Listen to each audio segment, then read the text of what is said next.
हमारी संस्कृति, हमारे संस्कार सदा रहे हमारे साथ। भारत के महान ग्रंथों और काव्यों का संपूर्ण संकलन। सब्सक्राइब करें तिलक। कई तरीके की एलईडी लाइट्स आपके घर और ऑफिस के लिए। GR LED lights, make India bright.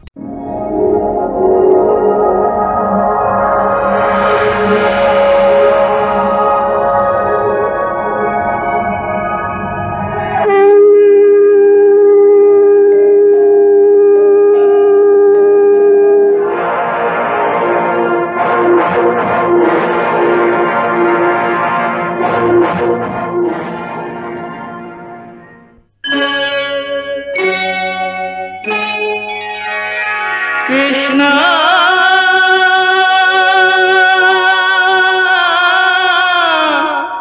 Krishna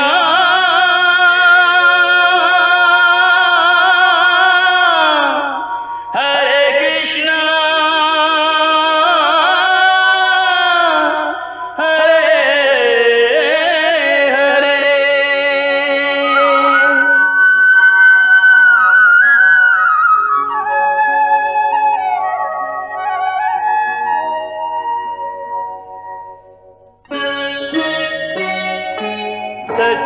सच्चिदानंद रूपाय विश्वोत्पत्त्यादि हेतवे तापत्रय विनाशाय श्री कृष्णाय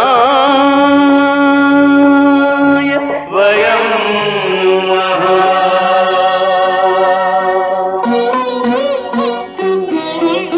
श्री कृष्ण गोविंद नाथ नारायण वासुदेव। हरे कृष्ण राधे राधे कृष्ण कृष्ण हरे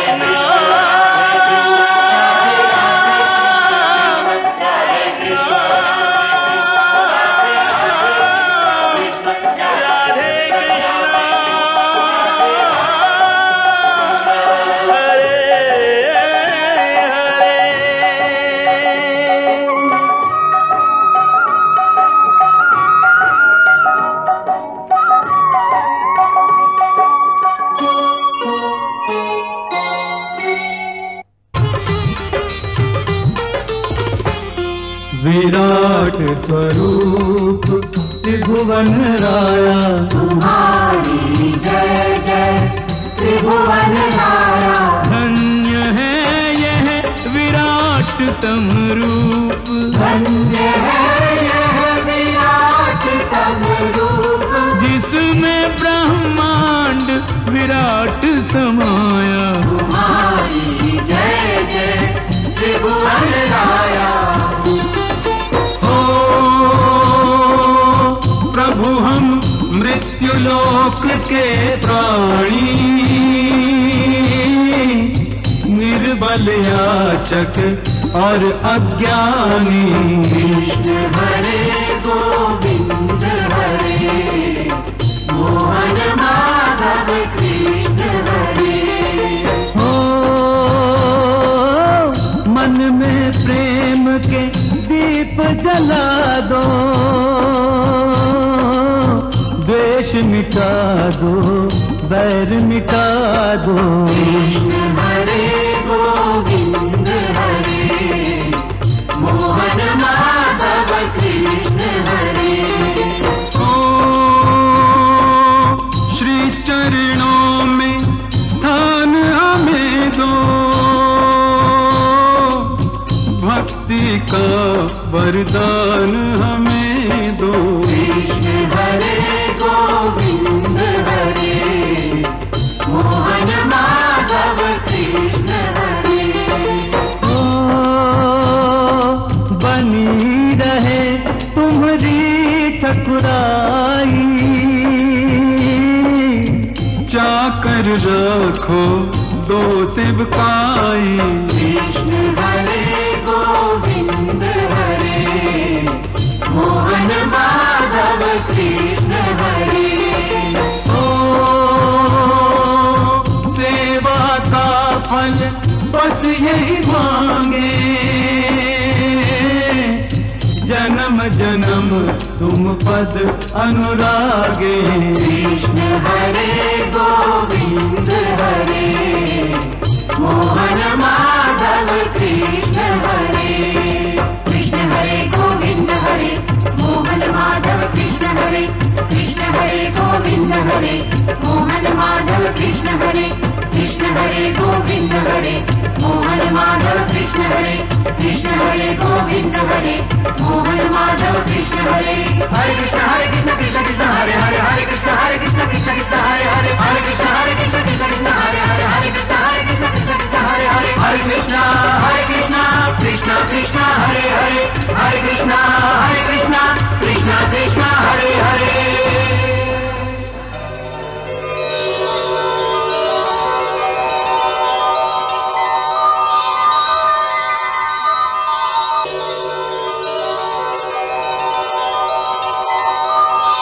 जय श्री कृष्ण।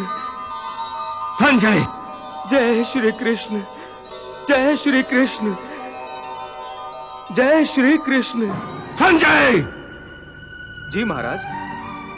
कृष्ण के विराट स्वरूप के दर्शन करने के बाद अर्जुन तो अब अपना गांडीव उठाने और युद्ध करने के लिए तैयार हो गया होगा। अभी कहां महाराज, भगवान के दुर्लभ दर्शन के परम आनंद से इस समय तो अर्जुन का रोम रोम कांप रहा है। जय श्री कृष्ण, जय श्री कृष्ण, जय श्री कृष्ण। उसकी आंखों में अपार आनंद से आंसू छलक आए हैं। भगवान तो अपने दर्शन का अमृत उड़ेल रहे हैं और अर्जुन का प्याला भर भर कर छलक रहा है। तो अर्जुन भक्ति की पराकाष्ठा का आनंद ले रहा है। हाँ महाराज, यूं लगता है जैसे अर्जुन का अहम, उसका अहंकार उसके आंसुओं में बह गया है और उसने बड़ी ही श्रद्धा और नम्रता से अपने आप को भगवान श्री कृष्ण के चरणों में समर्पित कर दिया है। जय श्री कृष्ण, जय श्री कृष्ण। इसका अर्थ है कि अब अर्जुन गांडीव अवश्य उठाएगा।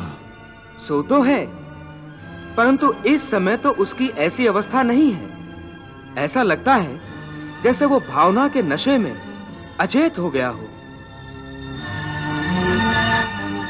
हे परमेश्वर, हे योगेश्वर, हे त्रिलोकीनाथ, आपने ठीक ही कहा है कि आपके विराट रूप के तेज को मेरी आंखें सहन नहीं कर पाएंगी।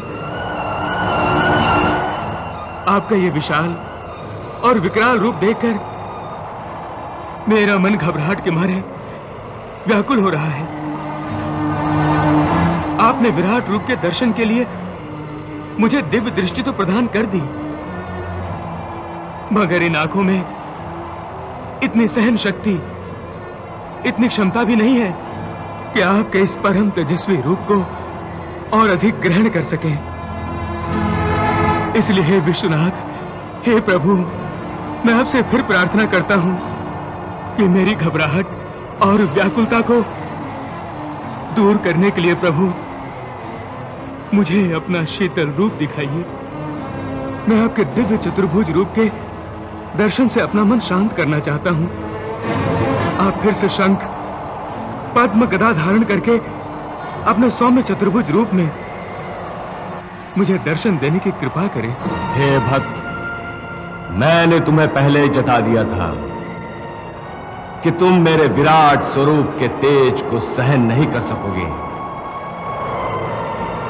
फिर भी केवल तुम्हारा मान रखने के लिए मैंने ये विराट रूप धारण किया और अब तुम्हारी दूसरी प्रार्थना को भी स्वीकार करता हूं और तुम्हारी इच्छानुसार मैं चतुर्भुज रूप धारण करता हूं। जय श्री कृष्ण।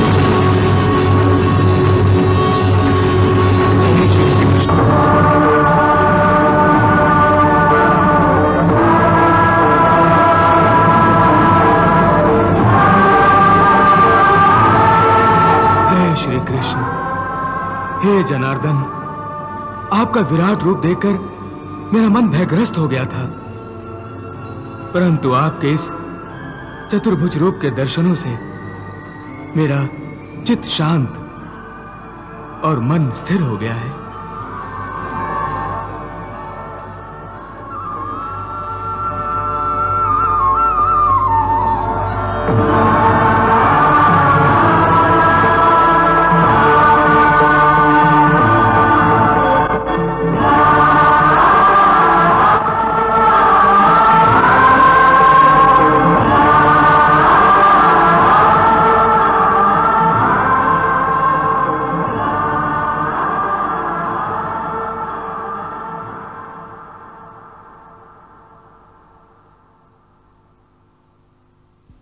हे अर्जुन, तू परम भाग्यवान है जो तूने मेरा विराट स्वरूप और चतुर्भुज रूप दोनों ही के दर्शन कर लिए। हे दया सागर, आपकी इस दया के लिए मैं आभारी हूं। आपके विराट और चतुर्भुज रूप के दर्शनों के बाद मेरा मन सारे विकारों से मुक्त हो गया है। मेरे सारे भ्रम टूटकर बिखर गए हैं। अब मैं तन मन से अपने आप को आपके श्री चरणों में समर्पित करता हूं। हे स्वामी, अपने भक्त के इस तुच्छ समर्पण को स्वीकार कीजिए और आज्ञा दीजिए। मैं आपकी हर आज्ञा का पालन करूंगा। हे भक्त, मैं तुम्हारे इस समर्पण को स्वीकार करता हूं। तुम हमेशा ही मेरी दया दृष्टि में रहे हो, इसलिए मैंने गोपनीय से गोपनीय ज्ञान भी तुम्हें प्रदान किया है। इससे पहले कि मैं तुम्हें धर्म, युद्ध और आक्रमण करने की आज्ञा दूं, मैं चाहता हूं कि जो दिव्य ज्ञान मैंने तुम्हें प्रदान किया है उसके बारे में कोई शंका या आशंका या कोई प्रश्न यदि तुम्हारे मन में हो तो मुझसे अभी पूछ लो, क्योंकि इसके पश्चात ऐसी ज्ञान, योग और भक्ति की बातें करने का फिर अवसर नहीं मिलेगा। इसलिए कुछ पूछना है तो अभी पूछ लो। हे माधव, अब इस मन में न किसी शंका के लिए कोई जगह रह गई है, न ही किसी आशंका के लिए। अब तो पूर्ण श्रद्धा और पूर्ण भक्ति से मेरा मन एक लहराते सागर की भांति आनंद से उमड़ रहा है। परंतु क्या अर्जुन? प्रभु, केवल कुछ प्रश्न मेरे मन में उठ रहे हैं। तो इसमें संकोच की क्या बात है? जो भी पूछना है पूछो। भगवान, आपने जब मुझे अपना विराट रूप दिखाया तो यह भी तो बताया था कि यह विराट रूप संपूर्ण नहीं है, केवल मेरे समझने के लिए संपूर्ण है। इसका अर्थ है कि वास्तव में आप इतने विशाल, इतने विकराल हैं कि आपका कोई आकार ही नहीं बन सकता। हां, यही सत्य है। मैं अनादि हूं, अनंत हूं, सदा से हूं और सदा रहूंगा। संपूर्ण सृष्टियों में ऐसी कोई जगह, कोई स्थान नहीं है जहां मैं नहीं हूं। जल, थल और गगन में भी मैं ही हूं। इसलिए मेरा कोई आकार नहीं, मैं निराकार हूं। फिर आपने यह भी तो कहा था कि हाथी में भी आप हैं, गाय में भी आप हैं, चींटी में भी आप हैं। हां, यह भी सत्य है। तो फिर इस तरह तो आप साकार भी हैं। हां, जैसे इस समय मैं तुम्हारे सामने मानव अवतार में खड़ा हूं, यह भी मेरा साकार रूप है। इसके अतिरिक्त मेरे जो अवतार हुए हैं वो भी मैंने तुम्हें दिखाए हैं। ये सब आकार ही हैं, परंतु मेरा सच्चा और सबसे विशाल रूप निराकार है।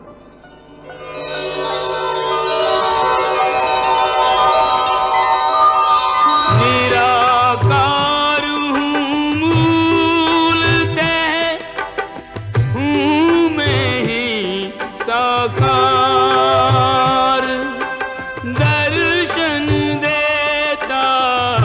भक्त को आस्था के अनुसार, मेरे रूप हजार।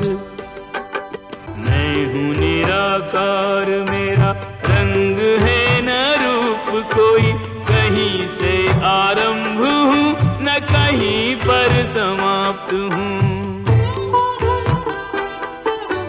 नित्य हूँ, अजन्मा हूँ, शाश्वत मैं परब्रह्म, मुझ में व्याप्त सृष्टियाँ, मैं सृष्टियों में व्याप्त हूँ।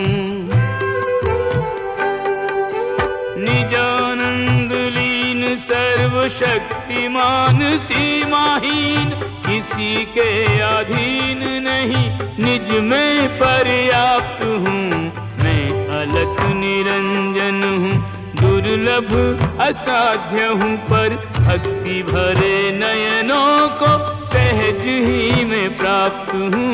भक्ति भरे नयनों को सहज ही मैं प्राप्त हूँ। तो ये सिद्ध हो गया कि आप निराकार भी हैं और साकार भी हैं।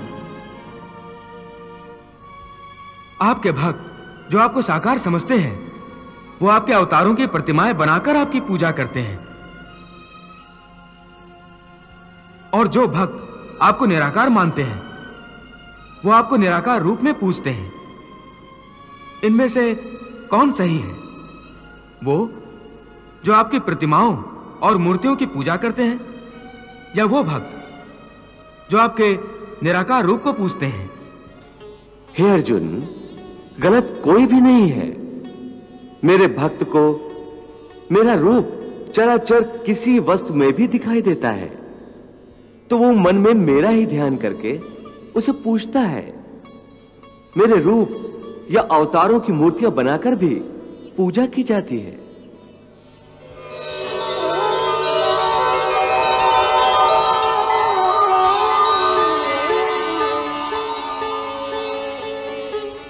जिन्हें इन मूर्तियों में मेरा विशाल रूप दिखाई नहीं देता, वो मेरे अनादि और अनंत निराकार रूप की पूजा करते हैं।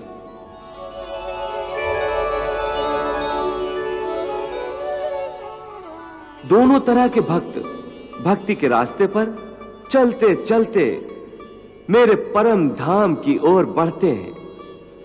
कोई बूढ़ा कमजोर है तो लाठी के सहारे चलता हुआ मुझ तक आता है। कोई बगैर लाठी का सहारा लिए आता है।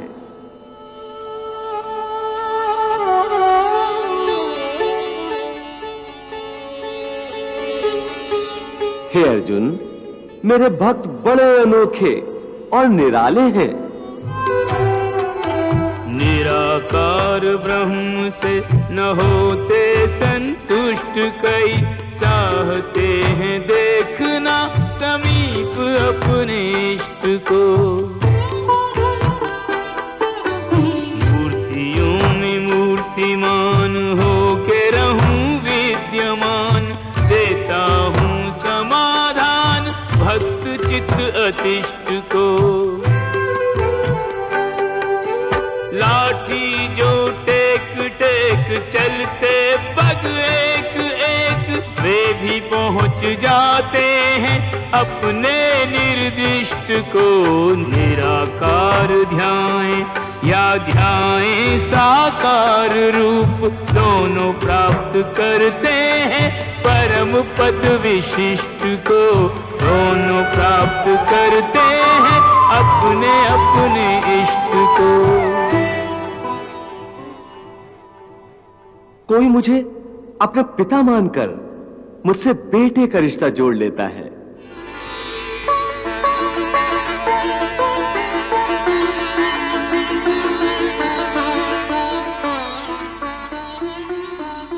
तो कोई मुझे माता मानता है। जय दुर्गा,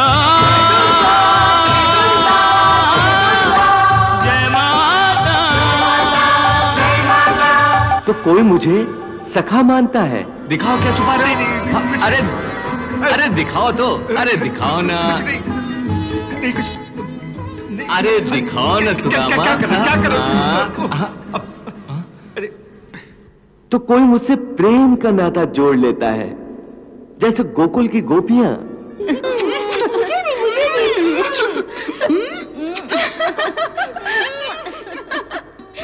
जो मेरे प्रेम में संसार की सारी रीत रिवाजों को भूल जाती हैं। उनकी आंखों में, उनके मन में हर जगह हर समय मेरा ही रूप समाया होता है। जितने मेरे भक्त जन सब हैं नातेदार, अर्जुन यह अवतार है, मेरा प्रेम अवतार, सब मेरे नातेदार। मात पिता सुत बंधु सखा कह जोड़े लोग अनेकों नाते।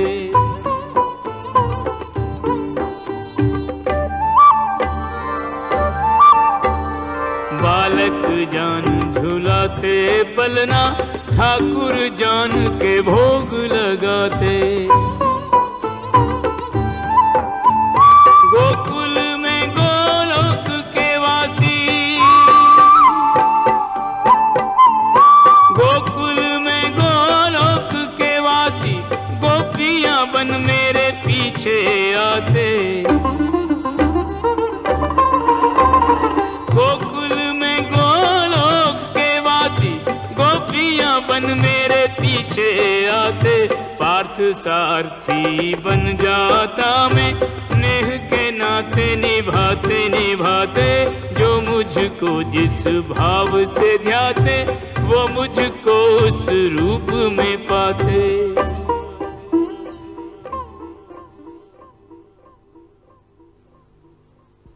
कई सिद्ध साधु मुझसे प्रेम करने के लिए गोपियों के रूप में बार बार जन्म लेते हैं।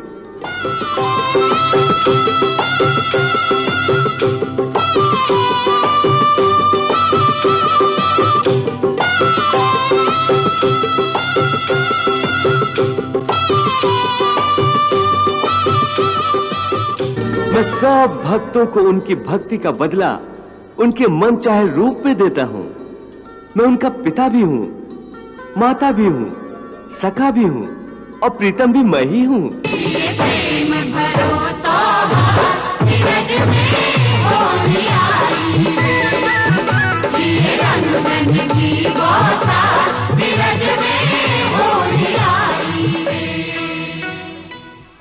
तो क्या भक्त आपसे प्रेम भी कर सकता है?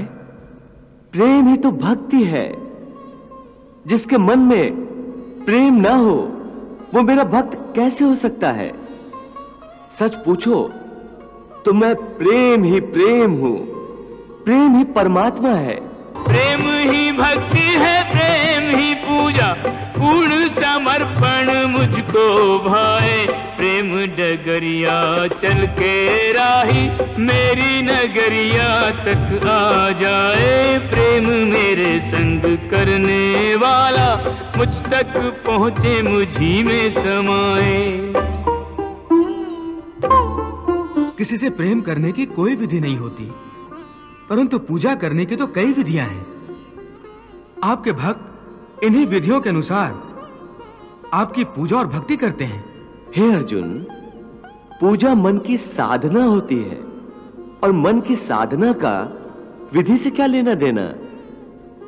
जैसे प्रेम करने वाले दो प्रेमन से मन को लगाकर प्रेम करते हैं, वैसे ही भक्ति की जाती है। ये विधियां तो बनाने वालों ने बना दी हैं। मैं उन विधियों द्वारा पूजा करने वालों की पूजा भी स्वीकार कर लेता हूं, परंतु मैं ये नहीं देखता कि मेरा भक्त विधि अनुसार पूजा कर रहा है या नहीं। केवल पूजा करने वाले की भावना देखता हूं, उसके मन में मेरे प्रति प्रेम और भक्ति भाव है या नहीं, ये देखता हूं। जिस पूजा में विधि ही विधि हो और प्रेम तथा भक्ति ना हो, उस पूजा द्वारा कोई भी मुझे प्राप्त नहीं कर सकता। वाह प्रभु वाह। पूजा की विधि जाने न जाने, सेवा में निधि लाए न लाए।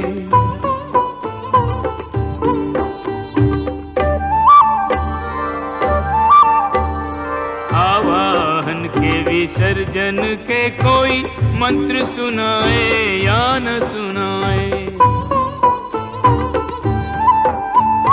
प्रेम ही भक्ति है, प्रेम ही पूजा, प्रेम ही भक्ति है, प्रेम ही पूजा, पूर्ण समर्पण मुझको भाए। मुझे संपूर्ण साधने की एक ही शर्त है, मुझ में मन लगाए, मेरा ध्यान लगाए। इस संबंध में एक विचार और है। आपका ध्यान लगाते समय मन में केवल आप रहें और संसार का कोई विचार बाधा ना डाले। इसका कोई तरीका तो होगा? हाँ, एक आसान तरीका तो है, परंतु वो कोई विधि नहीं है, बल्कि एक गुर है, एक योगिक कला है, जिससे ध्यान लगाने में बड़ी सहायता होती है। वो आसान तरीका, वो योगिक कला क्या है मधुसूदन? सुनो अर्जुन, संसार के झमेलों से बचने के लिए मनुष्य एकांत में बैठकर मन को प्रभु के ध्यान में लगाए, क्योंकि एकांत में मनुष्य अपने भीतर झांक सकता है। परंतु ध्यान लगाने के लिए अपने अंतर में झांकने की क्या आवश्यकता है? हे अर्जुन, तुम भूल रहे हो कि परमात्मा का अंश अर्थात आत्मा मनुष्य के भीतर ही वास करती है।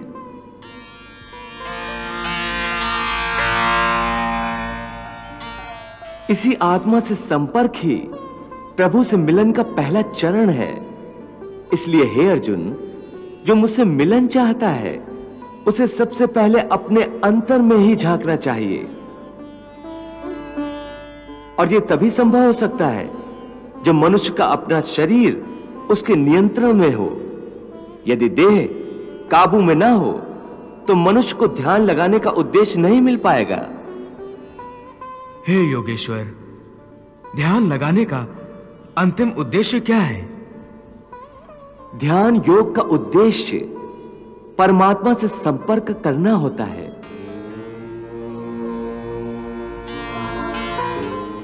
परंतु इसके प्रथम चरण में मनुष्य को आत्मशुद्धि प्राप्त होती है, स्वच्छता मिलती है और ध्यान लगाने वाले का अंतर निर्मल हो जाता है। हे अर्जुन, जब तक मनुष्य अपने अंतर की शुद्धि नहीं कर लेता, परमात्मा से ना तो संपर्क कर सकता है और ना ही आत्मा परमात्मा में लीन हो सकती है। और यह भी समझ लो कि जब ध्यान लगाने का पहला उद्देश्य, क्योंकि अंतर शुद्धि है, इसलिए वो स्थान भी पवित्र होना चाहिए जहां ध्यान लगाया जाता है।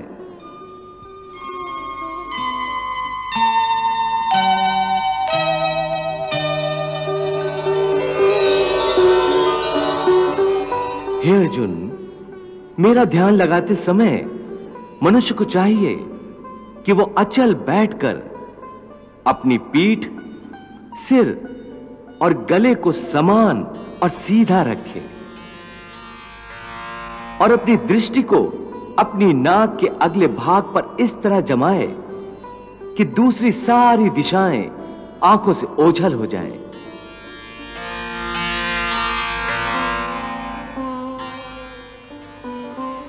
ऐसा करने से अपने आसपास के वातावरण से उसकी इंद्रियों का संपर्क टूट जाएगा और मनुष्य अपने अंतर में मन लगा सकेगा।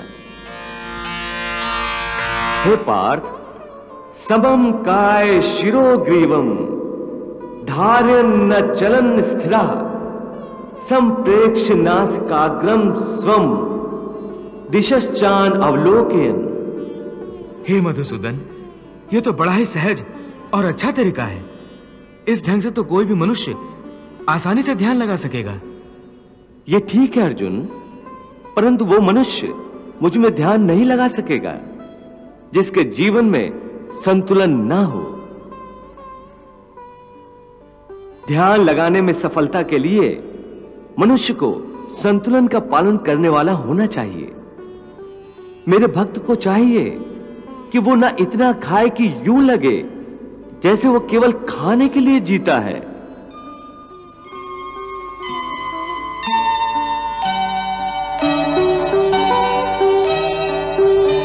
न ही इतना कम खाए कि हड्डियों का ढांचा बन जाए,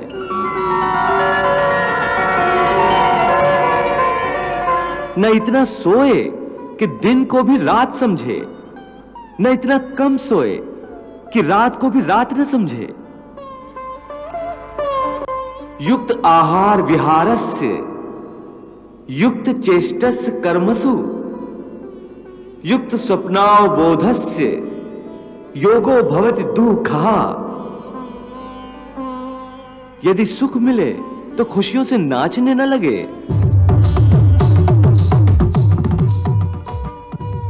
और यदि दुख मिले तो रो रो कर अपने आप को हलकान न करे।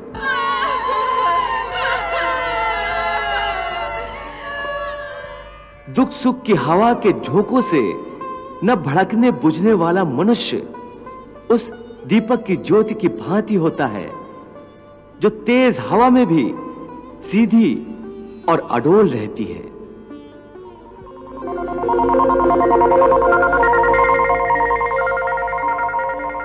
यथा दीपो निवातस्थो नेन गते सोपमा स्मृता योगिनो यत् चित्तस्य युंजतो योगमात्मनः। हे योगेश्वर, ये दुख सुख, ये प्यारी नींद, ये भिन्न भिन्न और स्वादिष्ट भोजन तो आप ही का वरदान है। फिर इनका भरपूर आनंद ना लेना ध्यान योग के लिए क्यों आवश्यक है? हे अर्जुन, मैंने सुखों की माया मनुष्य के लिए ही रची है। वो इन सुखों का आनंद अवश्य ले।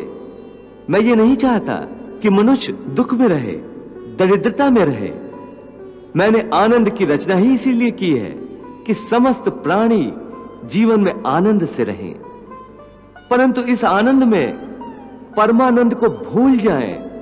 मैं ये नहीं चाहता। इसलिए यदि कोई मनुष्य इस परमानंद को पाना चाहता है, अर्थात ध्यान योग द्वारा मुझ परमात्मा में लीन होना चाहता है,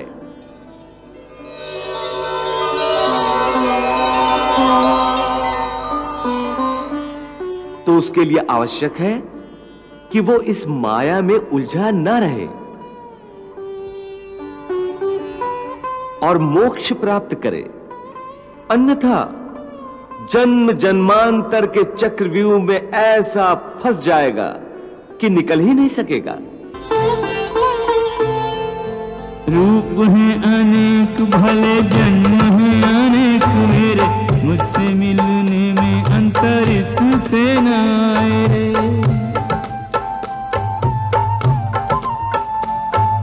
जो जैसा भाव लिए भजता है पार्थ मुझे, बदले में वही भाव मुझसे भी पाए रे।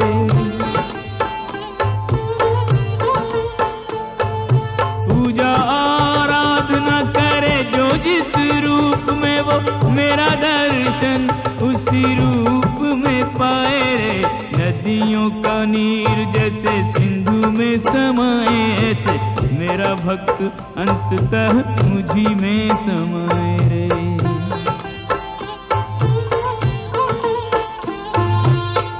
हे त्रिलोकीनाथ, आप आवागमन अर्थात पुनर्जन्म के बारे में कह रहे हैं। इस संबंध में मेरा ज्ञान पूर्ण नहीं है। यदि आप पुनर्जन्म की व्याख्या करें तो कृपा होगी।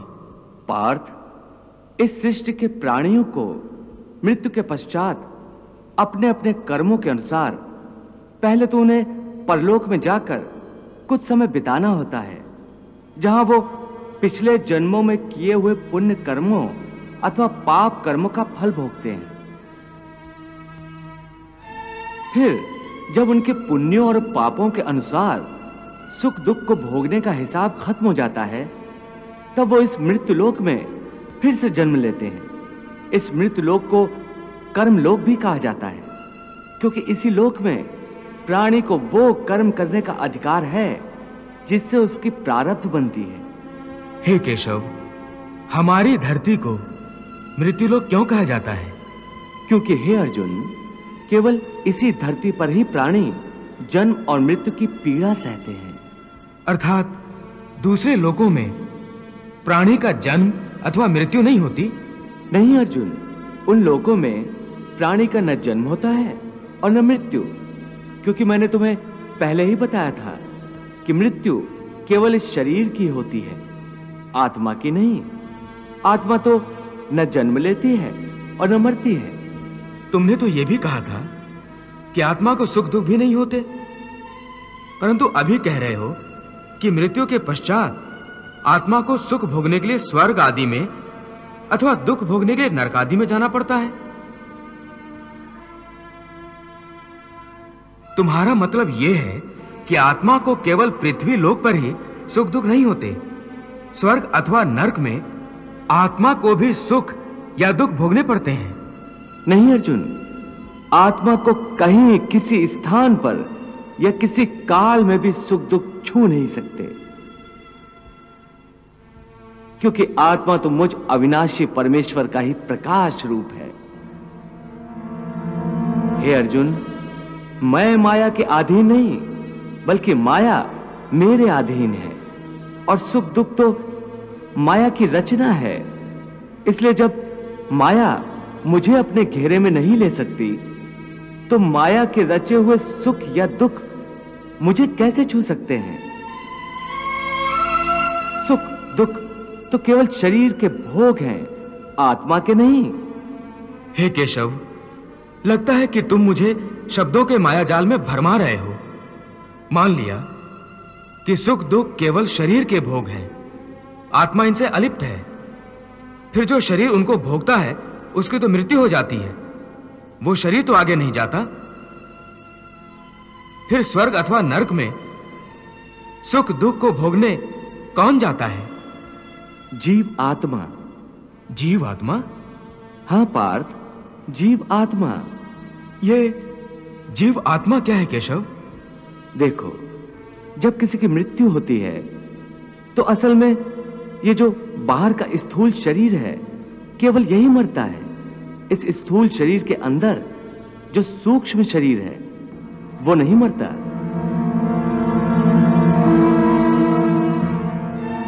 वो सूक्ष्म शरीर आत्मा के प्रकाश को अपने साथ लिए मृत्यु लोक से निकलकर दूसरे लोकों को चला जाता है।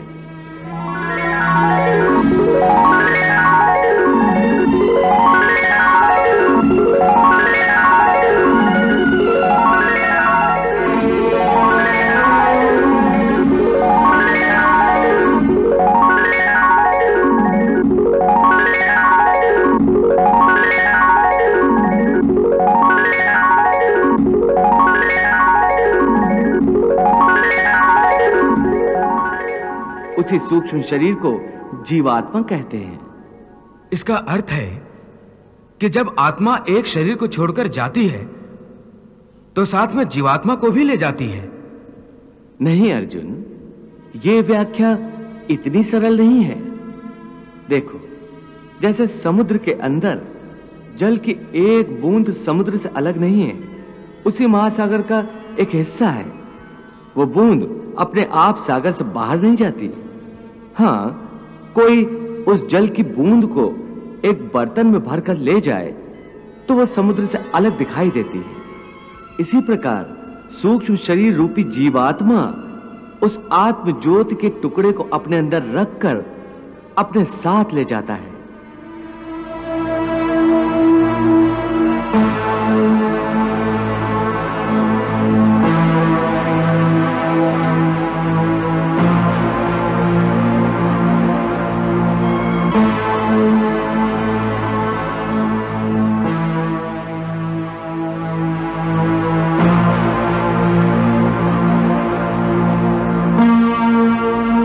जीवात्मा की यात्रा है जो एक शरीर से दूसरे शरीर में, एक योनि से दूसरी योनि में विचरती रहती है। हे महादेव, भगवान श्री कृष्ण परमात्मा, आत्मा और जीवात्मा की व्याख्या करते करते मनुष्य के स्थूल और सूक्ष्म शरीर की बात कर रहे हैं। मेरी ये जानने की इच्छा है कि इस सूक्ष्म शरीर का आकार क्या होता है? देवी, सूक्ष्म शरीर का आकार प्राणी के बाहरी स्थूल शरीर जैसा ही होता है, परंतु वो बहुत छोटा होता है, अति लघु रूप और इतना सूक्ष्म होता है कि साधारण मानवीय चक्षुओं से दिखाई नहीं देता। प्रभु, भले ही छोटा है पर है तो शरीर, फिर क्यों नहीं दिखाई देता? क्योंकि उस शरीर में पृथ्वी और जल जैसे स्थूल तत्व नहीं होते, इसलिए स्थूल चक्षुओं को वो दिखाई नहीं देता। देवी, भगवान की इस महाविशाल सृष्टि में भिन्न-भिन्न लोकों में रहने वाले जीवों के शरीर भिन्न-भिन्न तत्वों से बने होते हैं। भगवान, मानव शरीर 5 तत्वों से बना है, परंतु उसके अंदर सूक्ष्म शरीर एक ही होता है? नहीं देवी, उस स्थूल शरीर के अंदर भिन्न-भिन्न स्तर पर 5 शरीर होते हैं। पहला, अन्नमय कोश, जो बाहर का स्थूल शरीर है, जिसे देखा जा सकता है। दूसरा, प्राणमय कोश, यहां से सूक्ष्म शरीर आरंभ होता है, जिसे देखा नहीं जा सकता। यह प्राण शक्ति का केंद्र होता है। तीसरा, मनोमय कोश, यह शरीर प्राणमय कोश से भी अधिक सूक्ष्म होता है। यह मन के विचारों से बना होता है, यह सूक्ष्म होता है, अर्थात साधारण नेत्रों की दृष्टि द्वारा इसे देखा नहीं जा सकता, परंतु जो ज्ञानी सिद्धियां प्राप्त करते हैं वो इसे देख सकते हैं। मनोमय कोश के बाद जो चौथा शरीर है उसे विज्ञानमय कोश कहते हैं। इसमें प्राणी का सारा ज्ञान समाहित होता है। पांचवां, आनंदमयी कोश है। यह शरीर अति सूक्ष्म है, इसी में आत्मा का निवास है। परंतु इन शरीरों में से कौन सा कोश अथवा कौन सा शरीर जीव आत्मा के साथ जाता है? देवी, मृत्यु के पश्चात जीवात्मा मनोमय कोश को धारण करके आगे जाता है। इस सूक्ष्म शरीर में उसके साथ पुराने जन्म के संस्कार, उसकी भली बुरी वृत्तियां, उसके पापों और पुण्य के हिसाब इस प्रकार उसके साथ जाते हैं जैसे वायु अपने साथ फूलों की सुगंध ले जाती है।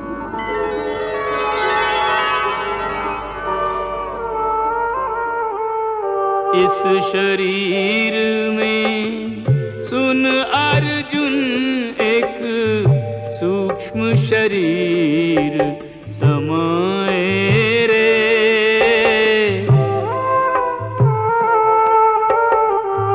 ज्योति रूप वही सूक्ष्म शरीर तो जीवात्मा कहलाए रे।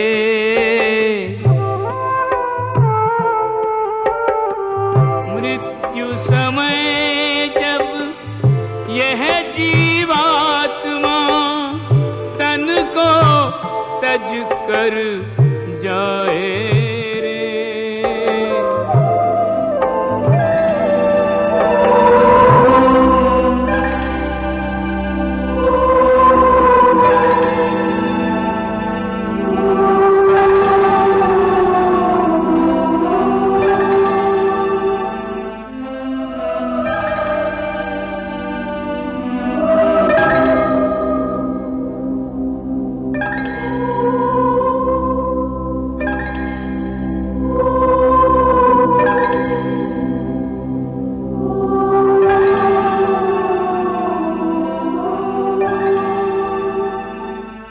मृत्यु समय जब यह जीवात्मा तन को तज कर जाए रे।